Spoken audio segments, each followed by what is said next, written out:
नमस्कार मंडळी, तर इथे आहे सुके बोंबील. हे 50 रुपयाचं पॉकेट आहे, एकदम फ्रेश आहेत आणि ह्याला 4 कांदे मीडियम साईजचे घेतले आहेत.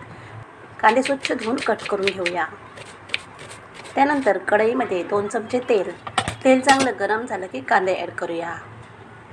कांदे 2 मिनिटं परतून झाल्यावर कढीपत्त्याचे पानं घालायचे आहेत. आलं लसूण पेस्ट 1 चमचा. तेलामध्ये कांदा वगैरे व्यवस्थित परतून झाल्यानंतर पाव चमचा हळद, 1 चमचा होममेड मसाला लाल मिरची पावडर ॲड करूया. हे सर्व एकजीव केल्यानंतर 2 चमचे पाणी घालून लो फ्लेमवर झाकण लावून ठेवूया, म्हणजे तेल चांगलं सुटेल. हे बोंबील कट करून स्वच्छ धुवून पाण्यात 10 मिनिटं आधी भिजत घातले होते. आता सर्व पाणी निथळून घेऊन बोंबील ॲड करूया. चवीनुसार मीठ घालूया आणि 2 कोकमा घालायचे आहे. इथे टोमॅटो ॲड केला नाही आहे.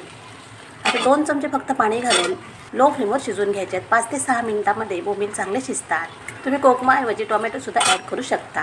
वरून आता कोथिंबीर घालूया. हा सुका बोंबील मसाला भाकरी, चपाती, भातावर खूपच छान लागतो. हे तुम्हाला नक्कीच आवडेल. आवडल्यास लाईक करा, शेअर करा, चॅनल नवीन